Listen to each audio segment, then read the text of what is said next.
For our viewers around the country Yeah. who maybe haven't been to Jacksonville, or maybe they went as kids as they were driving on the way to Disney, tell them about it, because I still remember my first time going to Jacksonville, maybe 1985. There was still, I'm trying to be polite here, the odor of the paper mill. And it was kind of seen as a down and out city. That's all changed. And I mean, it was even the late 80s. You had the beautiful river walk and fun outdoor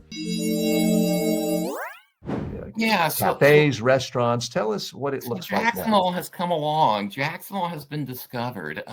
Northeast Florida has been discovered, whether it's Amelia Island or Green Cove Springs.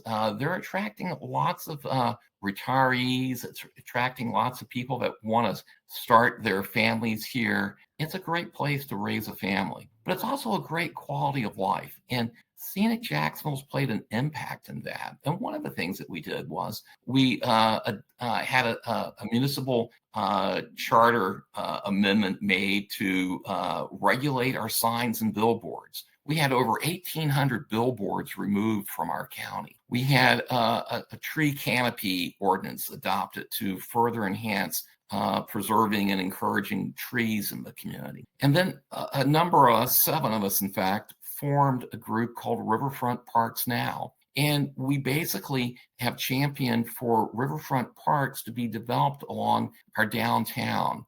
It was property that was owned by the city and was just laying fallow. Nothing was happening with this property, one failed development after another. And 7 years ago, we approached City Hall about putting in parks to complement the developments going in across the street and encouraging people downtown. And there wasn't a single person in City Hall that liked that idea. Well, last year, our mayor and city council approved over $200 million to be spent on developing these riverfront parks, and they're well underway now. So I feel like that's a good example of people in the community, if they want to get something done, they can do that. And we did that by having a shared vision of how tomorrow could be better because of these actions. And we did it by building a coalition. We had 14 nonprofits come together to champion these riverfront parks. And it was amazing to see the members of the community coming out to support this idea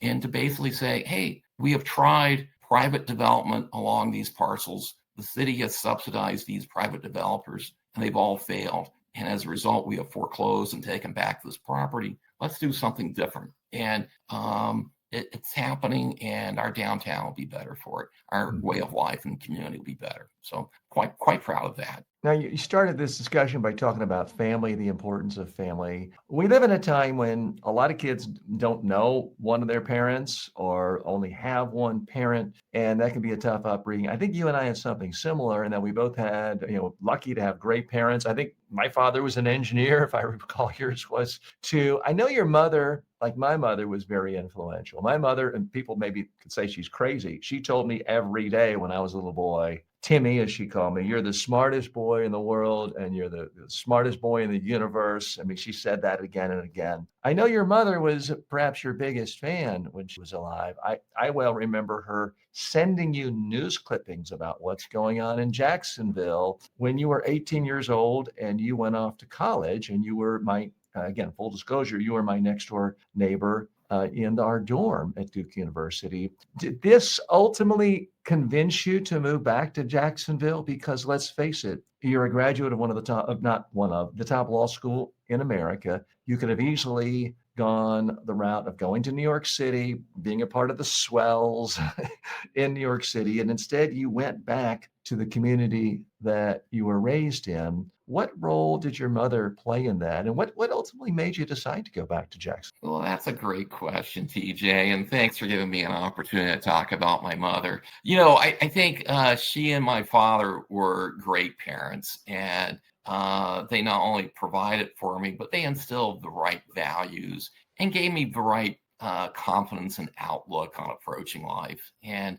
you're right, my mother wanted me to come back to Jacksonville and she and my dad would send me I mean, that was newspapers. that was a 7-year lobby campaign, wasn't It it? really was. It was, and it worked. I love my life growing up in Jacksonville. I love the community, and I still do, of course. And they helped convince me that, hey, this is a great place to live. This is a great place to raise a family, to have a career. And they were spot on. And it was so nice having them close by. As my wife Beth and I, we had our two sons, and my parents attended every sporting event possible for my kids. And my kids had the greatest family rooting section at every school event, family event. And it was great to have my parents play a meaningful role with my children. So I can't say enough about the family I've came from, and as well as the family that Beth and I have created. And so it's been very good. Thank you, TJ, for letting me speak about Any unique challenges? I mean, again, you and I were lucky. I mean, I never had to worry about, am I going to have a meal tonight? Are we going to have to move in the middle of the night because we can't afford rent? I mean, I was not rich growing up, but my father's an engineer. There was always a professional middle class existence. A lot of your constituents in this fourth congressional district don't have that. What can a congressman do?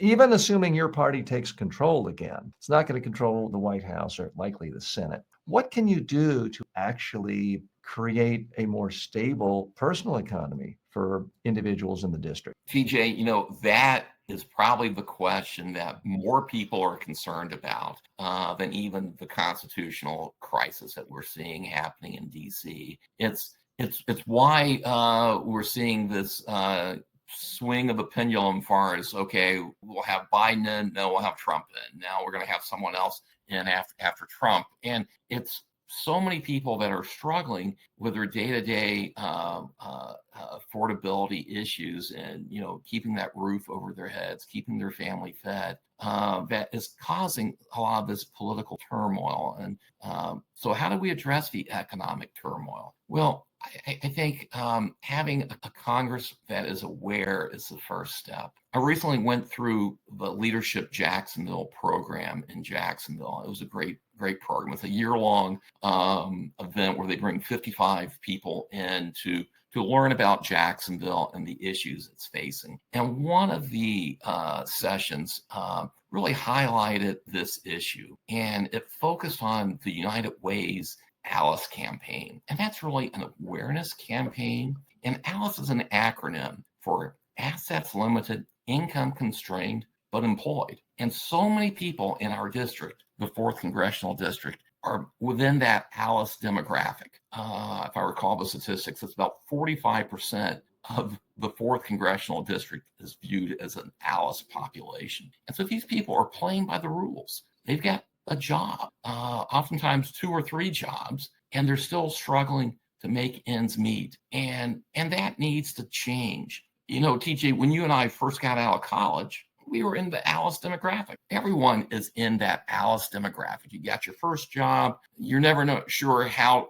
tomorrow's going to I made a princely $5 an hour at a PR firm in New York City in 1985.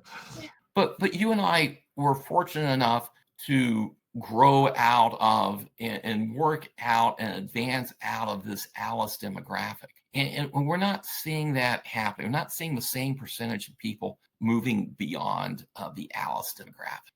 And that's got to change. And the whole country needs to be focused on that. Even the people that are not in the ALICE demographic, the top 1% or about 0.1%, they need to be aware that their future prosperity is so focused or so hinged upon everyone prospering and everyone being able to be good consumers. And because we need good jobs to make that happen. And it's jobs and stable employment that allow people to have good, healthy families. And you mentioned having single parents and the struggles they face, and they do. And we're not going to necessarily fix everyone's family, but by providing the basic fundamentals for a sound economy, for encouraging jobs, for encouraging the maintenance of a social safety net, we're going to provide that opportunity for people to not only get by, but to have a chance to advance. And that's what we all want and believe. We're not focused on, oh, we just need to have a social safety net. That's all. We need a pathway for people, put in hard work, follow the rules, and you can advance and improve. Tomorrow can be better.